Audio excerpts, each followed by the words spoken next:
em Hebreus, no capítulo 10. Nós vamos falar hoje à noite. Na verdade, nós estamos vindo numa sequência onde o Anderson já iniciou 2 vezes, 2 temas, onde ele falou sobre os valores que nós carregamos, os valores CTF.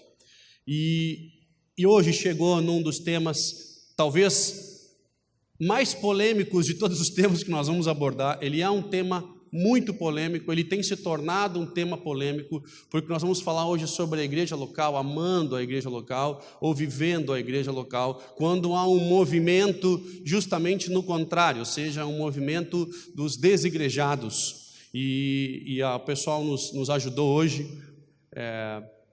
Isso aqui é bom para o Anderson, né, que vem com óculos, assim, dele não enxerga. Eu já peço a botar no telão para não dar desculpa de que eu preciso de óculos, né? Então já peço a botar no telão. Mas se a gente, todos nós acompanhamos e consideremos uns aos outros para nos incentivarmos ao amor e às boas obras. Tem o 25 que diz: não deixemos de reunirmos como igreja, segundo o costume de alguns, mas procuremos encorajar-nos uns aos outros, ainda mais quando vocês veem que se aproximam o dia, ou seja, o dia do fim, o momento do fim.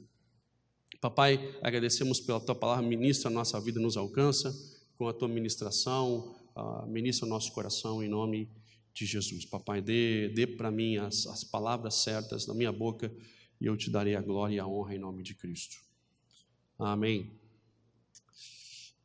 O tema de igreja local, ele tem sido muito debatido e tem sido até motivo de disputas, né, online, e aí esse movimento dos desigrejados, porque, enfim, a igreja realmente é um lugar complicado, pessoas difíceis, a igreja é um lugar onde existem pessoas que na verdade não são convertidas e pessoas que ainda não encontraram Jesus, são pessoas com mau testemunho e são pessoas fofoqueiras e pessoas caloteiras e tudo isso é verdade, e mesmo assim Cristo morreu pela igreja.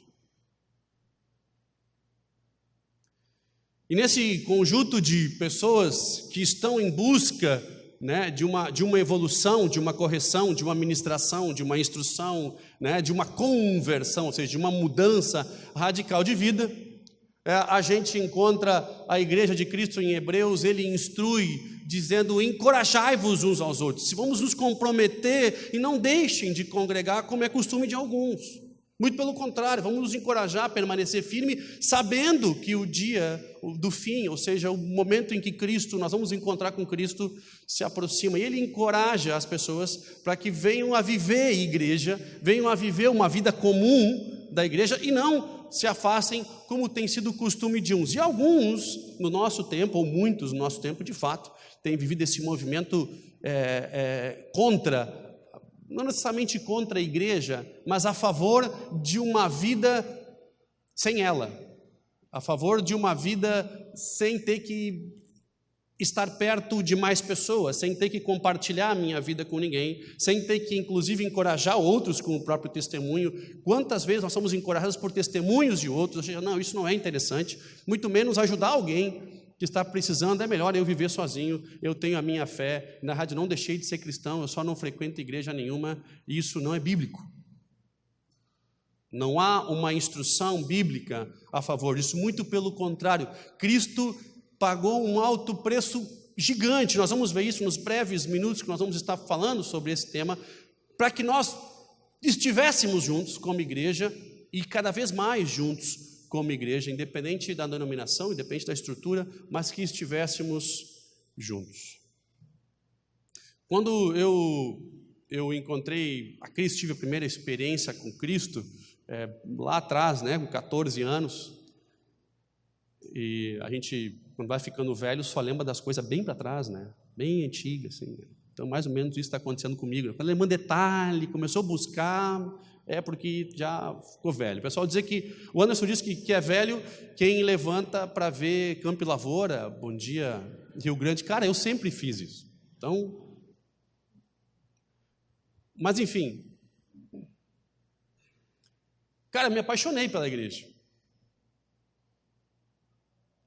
Eu me apaixonei pela igreja, me apaixonei pelas formas que eu tinha de me envolver, de servir. Eu não entendia muito de teologia, não que eu entenda muito hoje, mas eu entendia bem menos do que eu entendo hoje.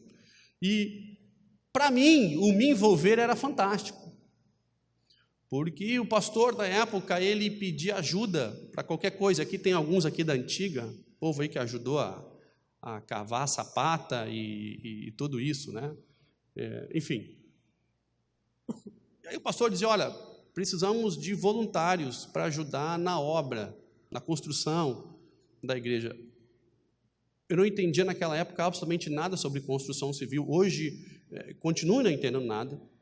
Mas tu ia lá para ajudar, né? A gente sabe que ovelha não é para mato. Então, assim, você terminava o fim do dia arrebentado. Eu não sei como é que a galera consegue, o pessoal que trabalha com obra, meu amigo, é um saco de cimento na mão, a bitoneira na outra. O cara sai carregando na obra inteira. Cara, para mim, carregar um carrinho, aí arrebentava a coluna, dava calo e pé, e furava. Não, tem coisa que não é para ti. Mas pelo prazer de poder servir, era fantástico chegar em casa e dizer, cara, eu passei o dia inteiro fazendo isso. Meu fim de semana era na obra. Nós precisamos de ajuda para vender coisas que a igreja fazia na cozinha da igreja, lá na rua. Meu amigo, botava o que a igreja fazia, botava embaixo do braço e ia servir, pelo privilégio e pelo prazer de servir a obra. Porque eu tinha encontrado um Deus que tinha transformado tanto a minha vida, e me dado tantas perspectivas e me aberto um mundo tão novo. Eu disse, cara, eu quero fazer o que eu posso fazer. E quando você é jovem, você não tem muito compromisso com tantas outras coisas. Por isso que a Bíblia instrui, né? O próprio apóstolo Paulo falou, cara, se tu realmente não pudesse dedicar 100%, ok, vá ter família e cuide da família, mas se não se dedique 100% para a obra. Quando você é jovem, você tem essa pegada. E eu me lembro que um dia eu fui chamado a atenção por um outro pastor, um tio meu que mora no Nordeste, e ele disse, Robson, você acha que você não está se dedicando demais? Eu digo, cara, que conselho é esse, rapaz? Se afasta de mim, né? O diabo falando. Não, ele disse, calma, eu amo a obra, mas, cara, você só não está na igreja na segunda, você está na terça, está na quarta, está na quinta, está na sexta, sábado você está o dia inteiro, e se desse, eu dormia já na casa de alguém para ficar meio perto da igreja, para no domingo estar o dia inteiro. E assim nós fazíamos isso, e era fantástico. E você vai amadurecendo, você vai vendo que o ativismo não é tão benéfico assim. E aí eu comecei a ver que, na realidade, eu queria estar perto de pessoas que tinham a mesma visão, que carregavam o mesmo valor. E eu comecei a ver que não era a estrutura, não era o fato de estar na igreja que me deixava feliz, era estar com pessoas que viam da mesma forma. E quanto mais perto das pessoas eu estava, mais perto de Cristo eu ficava, porque eram pessoas imperfeitas buscando a absoluta mesma coisa que eu estava buscando. Eu buscava um relacionamento, ter alguém para se relacionar no futuro, né, como esposa. Eu buscava dentro desse grupo, ou esse grupo me dava o suporte a não buscar fora desse grupo. Quanto mais perto eu estava das pessoas que tinham a mesma visão, mais perto, consequentemente, eu estava dele. E quanto mais perto dele eu estava, mais perto das pessoas que o buscavam, eu queria estar. Não a estrutura, não o lugar físico. Eu comecei a me dar conta que o que me apaixonava naquele relacionamento inicial com Deus era estar com o corpo de Cristo. Porque quando eu me encontrava pessoas não da mesma denominação, eu também estava feliz e também queria estar com eles, e tinha uma identificação fantástica, e aquelas coisas de juventude que você bota num ônibus e vai para um retiro, um congresso, sei lá onde, em qualquer canto desse país, você chegava lá, parecia que estava em casa, porque você encontrava pessoas da mesma fé, e eu disse, cara, tem uma coisa fantástica, e eu comecei a entender o conceito de corpo de Cristo. Cristo não veio criar uma organização, Ele não criou uma igreja, Ele não criou uma religião, Ele não criou títulos de líderes e pastores, não, Ele criou a sua igreja, um corpo que se identifica através dele, a qual Ele de fato é o cabeça da igreja, e nós nos relacionamos com pessoas e são chamadas corpo de Cristo. Para mim, a experiência foi fantástica. E o grande ponto de interrogação que eu tinha na minha vida era o seguinte: se eu continuar me relacionando tanto com essas pessoas, são chamadas, né, igreja, o corpo de Cristo, será que eu vou conseguir, de fato, ter um futuro? Porque você sempre tem a ideia de ter um futuro próspero. Será que eu vou conseguir ter um tempo para a igreja, para a minha vida? Será que eu vou conseguir estudar o que eu deveria estudar? Ou será que eu vou ter uma vida que eu imagino, pelo menos digna para a minha vida, para uma família? Porque eu estou me dedicando bastante para o reino. E deixa eu dizer para vocês, quanto mais eu me dedicava para Ele na minha juventude, mais oportunidades vinham em relação ao meu futuro. Quanto mais eu sonhava os sonhos dele, mais ele sonhava os meus. E as oportunidades foram surgindo, e a minha vida, colocando o reino em primeiro lugar, paralelamente ele foi cuidando de todas as demais coisas, né? É buscar em primeiro lugar o reino de Deus, e de fato todas as demais coisas começaram a ser acrescentadas. E eu cheguei num tempo na minha vida que, embora ministerialmente as coisas estavam acontecendo, eu preciso reconhecer para vocês, uma vez que nós estamos no corpo de Cristo, e afinal de contas, esse lugar é exatamente para isso, e absolutamente para isso, e se não for para nós lidar com a verdade, uma vez que é a verdade que nos liberta, não tem por que nós ministrarmos a palavra de Deus. Eu me encontrei num período extremamente esgotado. Tem uma amiga nossa, a pastora americana, Melinda Fish, que ela escreveu um livro com o seguinte título, ela foi traduzido para o português com o seguinte título: Se o fardo é tão leve, por que eu estou tão cansado? Eu comecei a me dar conta que, na realidade, eu estava me envolvendo excessivamente com a estrutura e não necessariamente com o reino. Ou mais, talvez eu estava me envolvendo muito com o reino, mas não necessariamente o reino dele.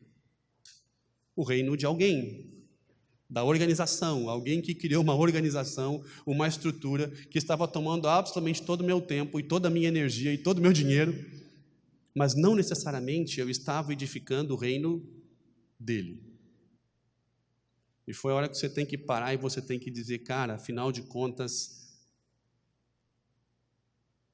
cadê o corpo de Cristo?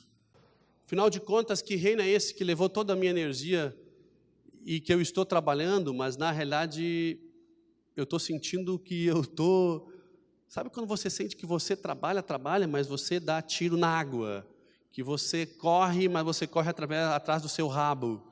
Eu digo, cara, vivi momentos fantásticos de evolução impressionantes na minha vida, e de repente eu estou gastando um tempo gigante, uma energia gigante, e as coisas de fato não estão acontecendo. Tem alguma coisa errada, e eu comecei a me dar conta que na realidade eu estava dedicando muito, realmente, tempo e energia, mas não necessariamente para o reino certo.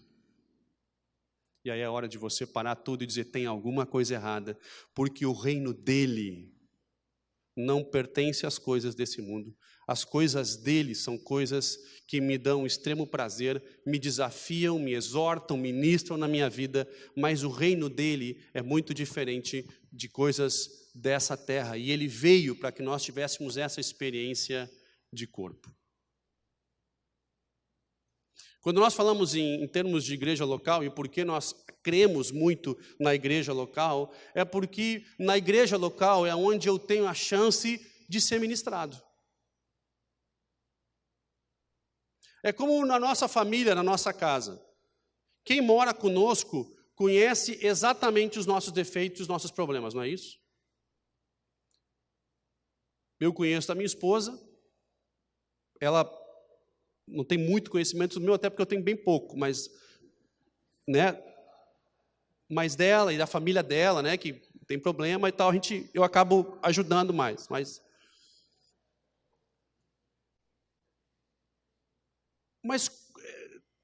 quando sai alguma coisa da linha, eu já reconheço que tem algo errado. E quando eu começo a sair da linha, ela já reconhece que tem algo errado, porque nós nos conhecemos, há uma intimidade, há um relacionamento transparente, e ali não tem como esconder. A mesma coisa dos meus filhos. Quando os meus filhos começam a ter algum comportamento distinto, você já conhece que tem coisa errada. Só que nós nos corrigimos mutuamente. Eu corrijo a minha esposa, que me corrige, que nós corrigimos os filhos. E aparentemente a pequenininha de 3 anos quer corrigir todo mundo.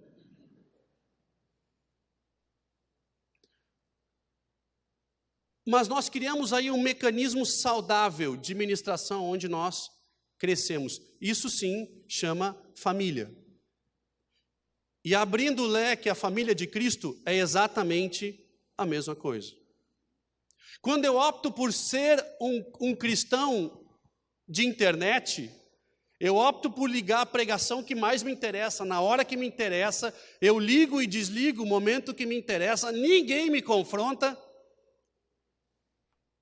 Eu não preciso prestar contas para absolutamente ninguém, e eu não tenho a chance de ser provado. Eu não tenho a chance de ser testado junto com pessoas. Eu não tenho a chance de viver os meus monstrinhos. Deixa eu ler para vocês o que um pastor chamado Jean Vanier disse o seguinte, que a vida comunitária é a dura revelação das fraquezas e das trevas em cada um de nós. É a revelação, muitas vezes inesperada, dos monstros ocultos dentro de nós. E imediatamente tentamos afastar esses monstros e escondê-los. Isso acontece na vida em comunidade.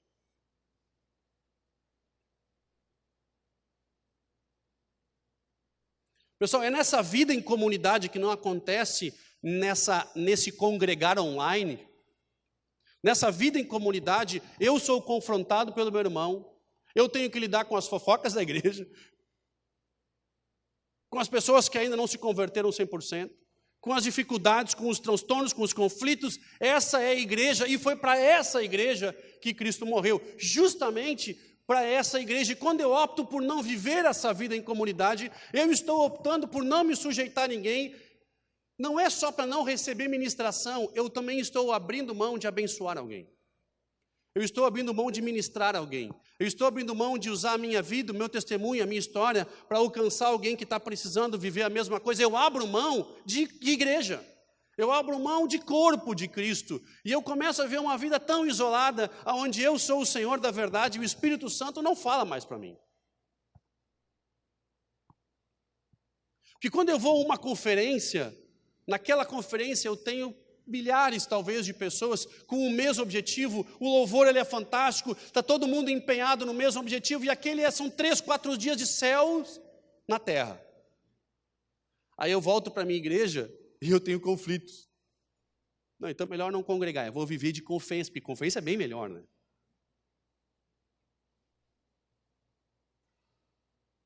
É aquela história do camarada não querer a vida real. É aquela história do camarada, não, eu vivo de conferência porque eu não quero encarar uma realidade de eu ter que sentar de um cara que às vezes está meio fedorento, ou ter que conversar com um cara que é chato, ou ter que aguentar um bafo de um cara que não escova o dente. E deixa eu dizer uma coisa para você, Cristo morreu por essa igreja.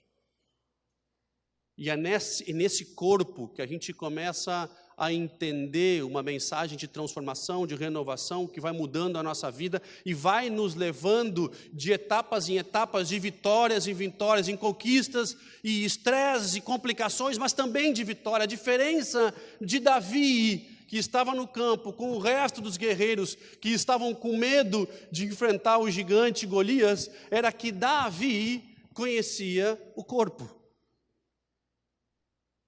Já os demais faziam parte da organização, mas tinha um cara que reconhecia o corpo a qual ele fazia parte. Escolher viver uma vida real, ao contrário de viver uma vida fictícia, é como você optar e admirar a top model que está na passarela, mas rejeitar a sua esposa que está em casa, no dia a dia, nos problemas do dia a dia, porque ela está no holofote, ela está perfeita, ela está linda no momento ideal. A sua esposa é a realidade, mas ela encarou os problemas, ela teve os seus filhos, ela trabalha com você, ela planeja com você, mas eu prefiro o momento perfeito. Aquilo não é real.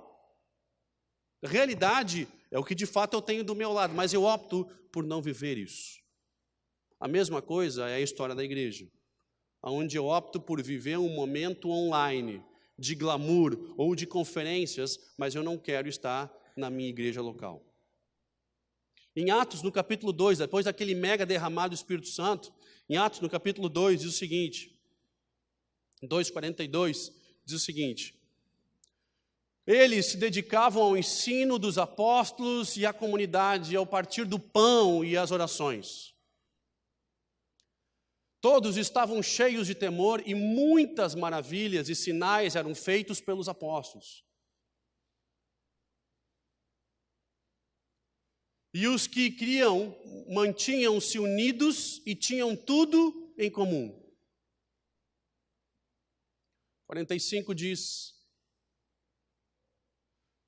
vendendo suas propriedades e bens, distribuíam a cada um conforme a sua necessidade. 46 diz: todos os dias continuavam a reunir-se no pátio do templo, partiam pão em suas casas e juntos participavam das refeições com alegria e serenidade de coração. E 47, último: louvando a Deus e tendo a simpatia de todo o povo, e o Senhor lhes acrescentava diariamente os que iam sendo salvos. Essa era a igreja que tinha acabado de viver um momento especial com Cristo. Se abençoavam mutuamente, se ajudavam mutuamente, ninguém tinha falta de nada, mas eles ministravam constantemente nas suas casas e no templo. Esse modelo hoje de congregar online não é um modelo que me permite lidar com os meus monstrinhos. Lidar com os meus monstros é quando eu estou optando por servir a igreja em alguma necessidade que a igreja tem, e eu tenho que lidar com o irmão que teve um pequeno conflito. Isso chama a igreja. Quando eu tenho que lidar com pessoas que de fato não estão na minha engrenagem, bem-vindo, isso é a igreja. E quando eu me afasto, eu opto por não viver isso, eu também não vou ter mais conflito, eu não vou ter o ônus. E você também não vai ter o bônus.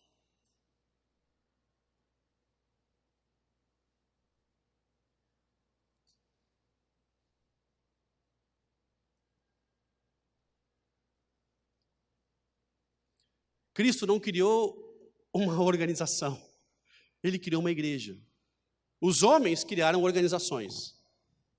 Cristo não colocou títulos nas pessoas e obrigou as pessoas que chamassem eles desses títulos. Quem fez isso são os homens. Deus deu ministérios.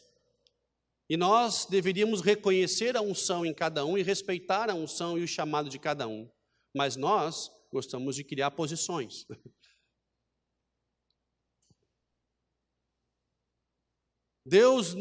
Cristo não veio e instruiu a construir templos. Ele instruiu a construir igrejas.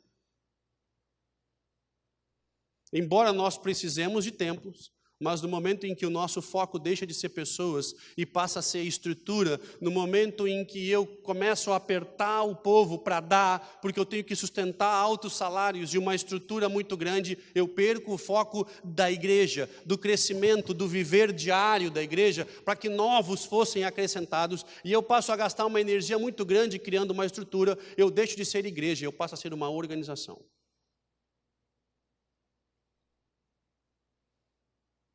E a vida diária de Cristo, de vida na vida, de eu com aquele que ministra, e eu posso ser ministrado, e eu ministro e posso ser ministrado, e eu repreendo e também sou repreendido, essa vida de verdade, isso chama igreja. Agora preste bem atenção no que eu vou dizer. Cristo termina o seu tempo na terra,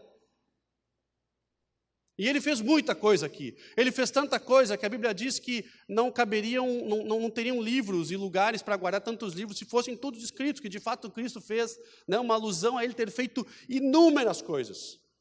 Mas tem somente uma que Ele persevera, mesmo depois da sua ressurreição, que é o ide do Senhor.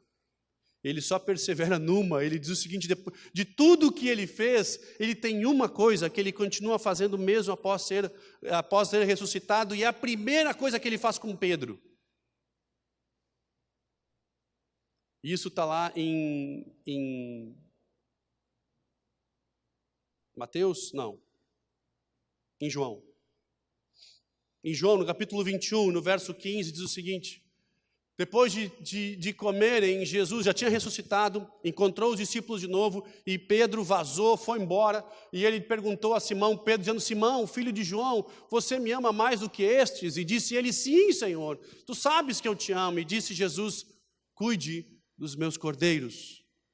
E no 16 ele fala, novamente Jesus pergunta: Simão, filho de João, você me ama? E ele respondeu: sim, Senhor, tu sabes que eu te amo. E disse Jesus: então pastoreia as minhas ovelhas. E pela terceira vez, o verso 17, ele diz: Simão, filho de João, você me ama? Pedro ficou magoado por Jesus ter perguntado pela terceira vez: e você me ama? Ele disse: Senhor, tu sabes todas as coisas e sabes que eu te amo. Então disse Jesus: cuide das minhas ovelhas. A mensagem clara, evidente, transparente, que está ecoando até hoje. Jesus, ele morre, ele ressuscita, ele encontra os discípulos, ele encontra Pedro, que estava desanimado, e ele podia ter ensinado Pedro de novo a orar com poder, ele podia ter ensinado Pedro de novo a orar para que houvesse manifestações, milagres, maravilhas, ele podia ter ensinado Pedro a orar para que mais moedas e mais dinheiro saísse da boca de peixe, e ele diz: Pedro, uma coisa só eu te peço, mas não abandona os meus cordeiros, não abandona as minhas ovelhas, não abandona o meu povo. Pedro tem uma mensagem clara: cuida da minha igreja. Cristo deixa uma mensagem evidente para que essa igreja fosse cuidada, para que pessoas fossem apacentadas, não apacentadas, mas que fossem cuidadas, que fossem ministradas. Cuida da minha igreja, cuida daqueles que têm se achegado, cuida desse povo. Essa é a mensagem clara. Nós não podemos viver algo diferente a não ser, de fato, nos reunirmos e sermos ministrados. Viver igreja não é nada fácil. Viver igreja é extremamente desafiador. Eu nunca fui remunerado pela igreja. Eu nunca recebi salários pela igreja. E nem por isso eu deixo de me dedicar por ela.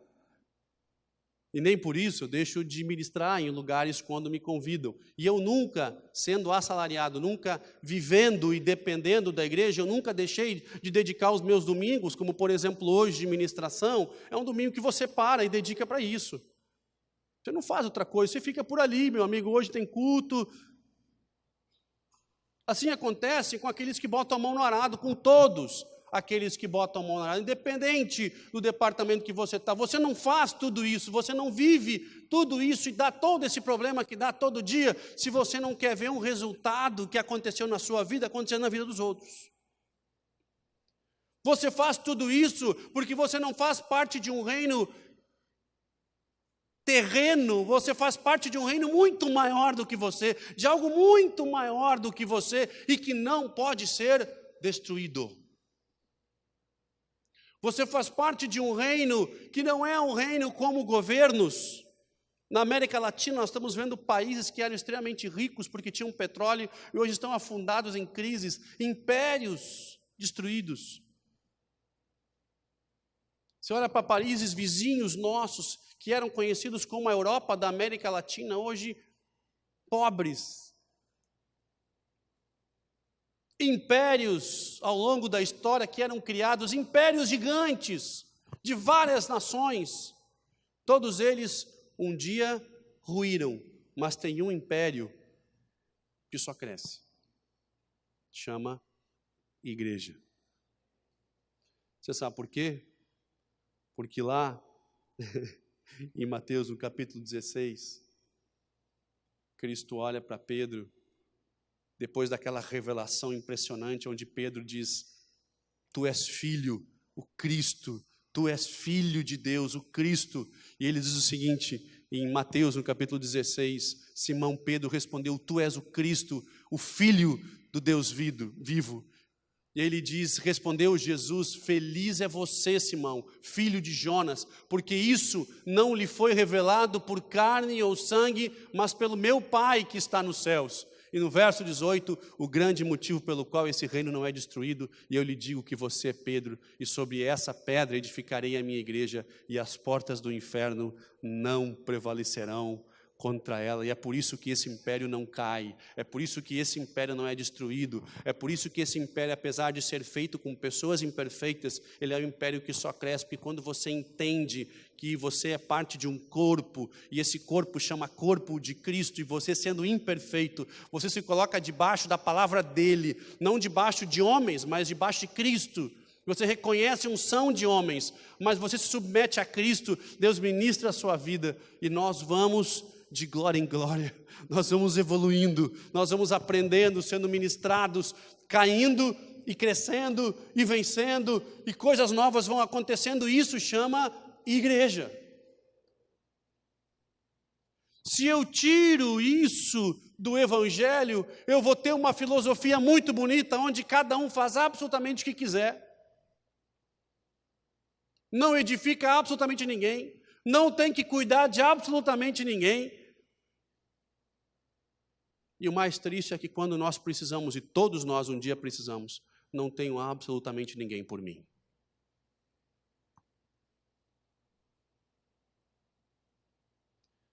A vida em comunidade é sim a dura realidade do dia a dia, de encontrarmos e tendo que lidar com os nossos monstrinhos.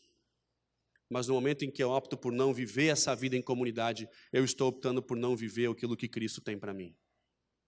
Quando eu opto por não viver essa vida em comunidade, eu vou viver um monte de coisa lá fora, mas não o que Cristo tem para mim.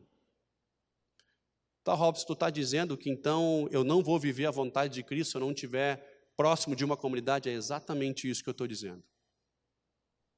Eu creio que se eu estou vivendo uma comunidade, não importa o tamanho dela, mas se eu estou vivendo em comunidade, eu estou dando a chance de Deus ministrar a minha vida através daquele lugar, de eu ser repreendido e de eu repreender, de eu abençoar e de eu ser abençoado, e eu vou viver o Evangelho como ele é.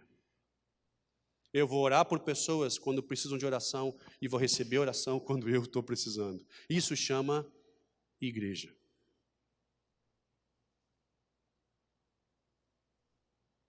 Eu não consigo crer que você vai conseguir viver a vontade de Deus para a sua vida se você vive longe de uma atmosfera onde você é constantemente provado, ministrado, você é preparado para viver aquilo. Sabe o que é lindo, igreja? É que você está conversando com alguém e de repente ele começa a contar da história dele, das dificuldades, dos problemas, e você encoraja a pessoa a ficar firme e a ficar fiel, que Deus vai fazer, que as coisas vão acontecer, mas ele está vivendo um momento em que a nuvem baixou e que ele não enxerga absolutamente nada, mas depois de alguns meses ou até anos, você conversa e diz, cara, muita coisa mudou, aquilo foi fantástico, aí você fala assim, ó, agora você ministra a outros. Você pega essa tua história e conta para outros. Se não tivesse igreja, isso não seria possível. Por que esse império não cai? Porque esse reino não é feito de homens. Esse reino é dele, pertence a ele. Esse reino não tem dono e as portas do inferno não prevalecerão contra essa igreja com dificuldades, com problemas, com limitações, mas que o busca, que o considera como cabeça do corpo de Cristo. Esse povo imperfeito que busca um Deus perfeito e vivo, essa igreja, contra essa revelação que ele é Cristo, o Filho de Deus, que Pedro teve, contra essa revelação, as portas do inferno não prevalecerão. A grande pergunta é, eu quero fazer parte de que reino?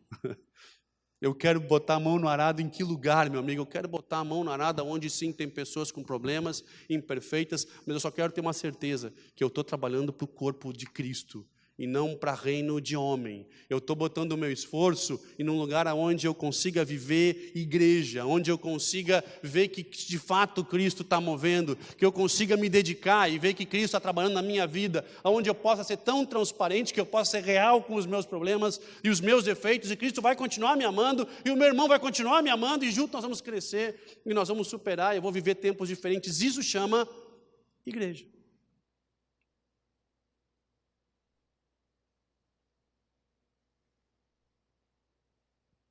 É isso que chama a igreja. Igreja não são as liturgias criadas. Igreja não são os holofotes debaixo de grandes homens ou mulheres.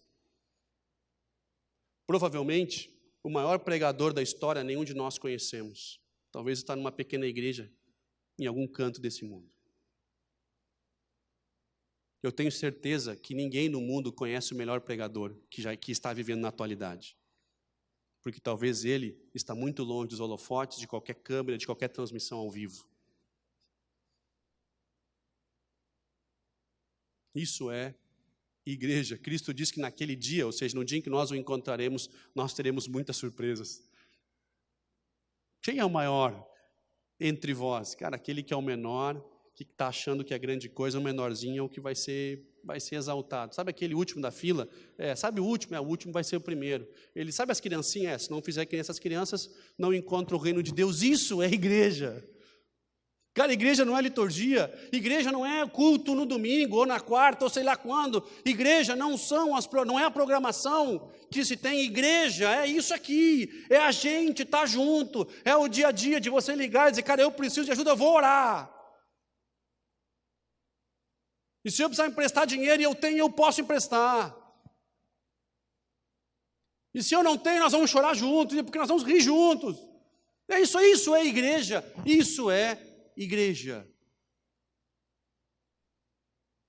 Porque naquele tempo, na primitiva, eles não tinham absolutamente nada, mas ao mesmo tempo eles tinham absolutamente tudo. Porque eles viviam igreja.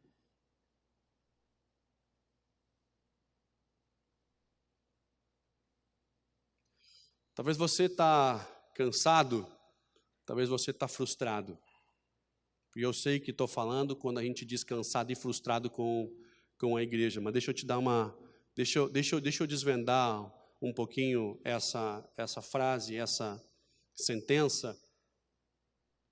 Você não está frustrado com a igreja, você está frustrado com a organização.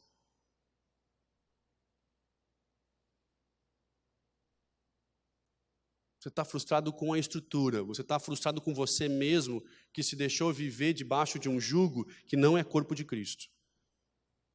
É isso que você está frustrado. Você está cansado porque você, às vezes, está se doando no caminho errado, ao invés de você, de fato, viver igreja. De fato, você viver corpo de Cristo. Nós precisamos de uma estrutura e, graças a Deus, nós temos uma estrutura. Mas essa estrutura não está sendo nem paga pela forma com que eu achei que seria pago. Todos os meses há um milagre, há uma manifestação, e o Senhor vem, algo acontece, e alguma coisa move, e Deus faz a coisa acontecer. Eu digo, Deus, eu quero estar sempre do teu lado, porque eu quero continuar vendo esse milagre, essa manifestação. É muito legal a gente ter um prédio próprio, é muito legal ter uma casa própria, mas sabe o que é melhor ainda? É você ter uma família para botar nessa casa.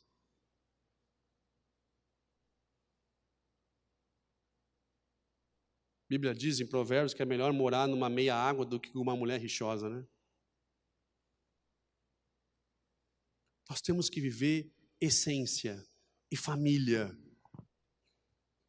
Eles não tinham onde se reunir, se reuniam no pátio do templo. O que importa é viver igreja. Porque quando nós vivemos igreja, preste bem atenção no que eu vou dizer, quando você conhece a essência de você viver igreja, nesse momento, você faz parte do corpo de Cristo e você vai ter absolutamente tudo o que você precisa. Não o que você quer, mas tudo o que você precisa. Quando você entende o conceito de corpo, você deixa de viver uma organização e passa a viver uma experiência única com Cristo. E Deus move todos os dias na sua vida. Isso chama igreja. Você não chama os líderes pelos títulos, porque você é obrigado, mas você chama, se você quiser, porque você ama e você respeita o que está acontecendo na vida dessa pessoa. Embora nós aqui não temos pretensão nenhuma que você utilize títulos, até porque nós não forçamos e nem utilizamos isso com frequência, Mas o que eu estou dizendo é que você não consagra alguém, você não traz alguém para ministrar diante de outros, se você não reconhece que sobre essa pessoa, de fato, tem um ministério, tem uma unção e tem um chamado. Isso é igreja. Não é você pegar alguém, botar aqui em cima e enfiar a goela abaixo de todo mundo. O que eu estou falando é um organismo que funciona, de ministérios saudáveis, de pessoas imperfeitas que se reúnem num lugar com frequência, buscando conhecer a Ele e buscando se abençoar mutuamente. Bem-vindo à vida de igreja. E se você quer ter uma experiência única, se você quer lidar com os seus monstrinhos, os seus pecados, orgulho, soberba, autossuficiência, tudo isso que a gente carrega um monte, tudo isso que eu tenho que lidar constantemente na minha vida, é aqui na igreja que eu sou repreendido pelo Espírito Santo, pela minha vida, pelo meu irmão, pelo meu pastor. É aqui, é nesse lugar que eu vivo igreja. E quando eu opto por viver isso, eu opto por colocar minha vida à disposição dessa ministração. A grande questão é, o que de fato a gente quer viver?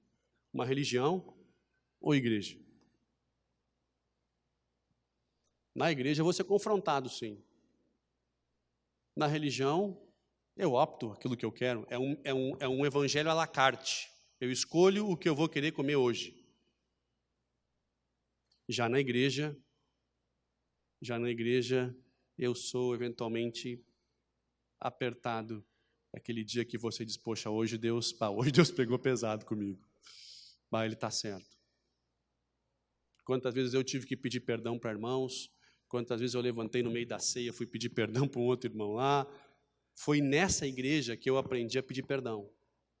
Não foi na minha casa, na minha família, embora eu tenha aprendido a ser educado, mas foi na igreja que eu aprendi que eu sou pecador e que eu preciso pedir perdão, e que eu preciso aprender a respeitar o meu irmão, e que eu preciso cuidar dele. Foi na igreja que eu aprendi a lidar com os meus monstrinhos. E todas as vezes que eu me frustrei com a igreja, eu paro e digo, espera aí, eu me frustrei com o corpo de Cristo ou me frustrei com a organização? Porque Cristo morreu por essa igreja imperfeita, exatamente para que nós vivêssemos isso, corpo de Cristo. Vamos ficar em pé, por favor. Toda organização tem um monte de necessidade. Toda uma organização tem necessidade. E o corpo de Cristo também tem. Você só precisa aprender a diferenciar organização de corpo de Cristo. E você vai ter maturidade para lidar com os problemas e falhas do seu irmão no dia a dia. Quando você for maduro o suficiente, você vai entender que, embora você servindo a organização, para conseguir chegar no seu irmão, para conseguir bem ministrar o seu irmão, você vai ter maturidade para lidar com as falhas dele, com os problemas dele, com as dificuldades dele.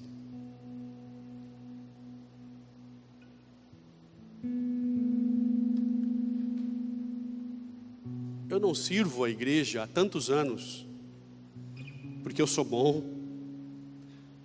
porque eu tenho alguma coisa para dar que pode abençoar alguém. Eu sirvo a igreja porque eu encontrei a Cristo e Ele me chamou, Ele me comissionou. Eu sirvo a igreja porque eu amo o Evangelho e eu estou disposto a dar a minha vida por isso.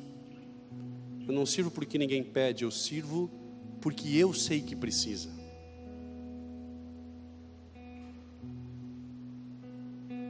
E há tantos anos eu sou cristão, e há tantos anos eu vejo os problemas do povo, mas eu não sirvo a igreja porque eu amo a igreja. Não sinta-se ofendido. Eu sirvo cada um de vocês porque eu amo a Cristo, e através de Cristo eu os amo muito.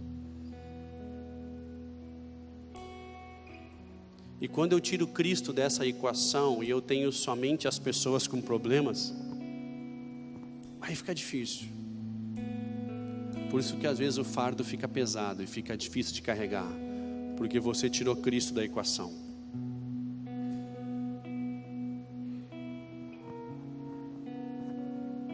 Quero orar por você que sabe que você pode fazer mais pela igreja local. Quero orar por você que você sabe que você está frustrado justamente com essa talvez estrutura, organização. Eu quero orar por você que está precisando ter esse renovo em relação à igreja, em relação a esse coração nele, em relação a esse chamado que se tu me amas, então cuida das minhas ovelhas. Não que se tu ama as minhas ovelhas, cuida elas, mas se tu me ama, cuida deles. Porque através de mim tu vai ter a capacidade, a unção, a sabedoria, a graça, o entendimento, a paciência, para conseguir cuidar deles.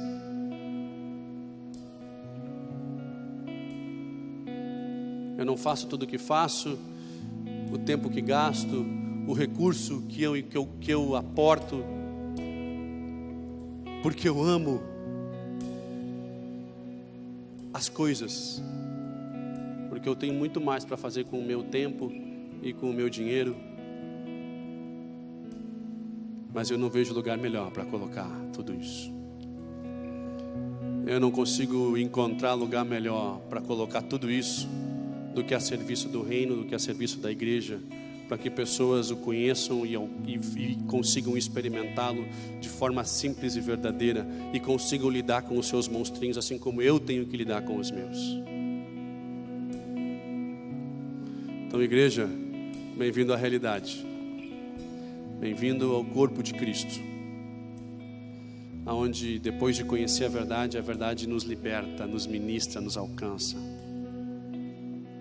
Nós vamos estar adorando por uns minutos, e por isso que nós ainda temos um tempinho para adorar.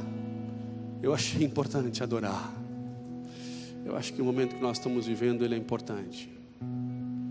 E se você quiser vir à frente, nós vamos estar orando para que o Senhor venha sobre a sua igreja e nos renove, nos alcance, nos ministre, nos ame.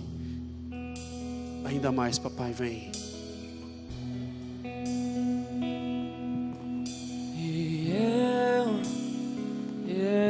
Nasci para olhar nos teus olhos, e eu fui criado para ver e amar como tu,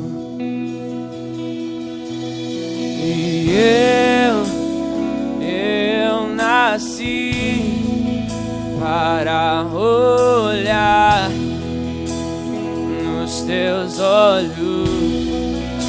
Pai, nós oramos, Pai, pela igreja local, a tua igreja, não é a minha igreja, não é a igreja dessa denominação, é a tua igreja.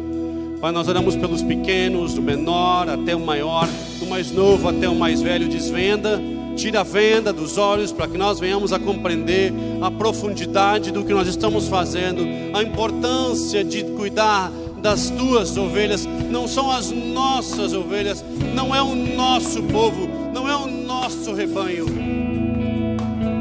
Pai, ajude-nos a entender os chamados, as unções, os dons, as capacitações. Pai, ajude-nos a fazer deste lugar um ambiente seguro, para que pessoas possam praticar os seus dons, viver a sua capacitação divina, alcançando demais, que o ID seja o norte claro e evidente da vida de cada um aqui. Pai, que nós entendamos a responsabilidade que carregamos de servir um ao outro em amor, a tua instrução, o teu exemplo, Pai, de servir o nosso irmão em amor. Pai, mexe-nos das nossas cadeiras, inquieta-nos para servir o próximo, inquieta-nos para servir e para amar a igreja local, aquela qual que nós fizemos parte, Pai, aquela qual recebemos oração e somos cobertos de oração.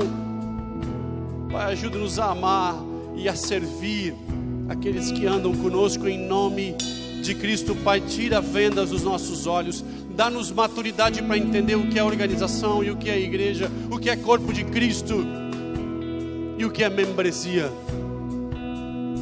Em nome de Jesus, Pai, abre o nosso entendimento, porque é nessa atmosfera, é nesse lugar, é no corpo de Cristo que Deus vai nos levar. Povo, É neste lugar, povo de Deus, que Cristo vai nos levar a viver as suas experiências, papai. Papai, ajude-nos a compreender que é no corpo de Cristo que nós vamos viver a essência da tua vontade, em nome de Jesus. Em nome de Jesus.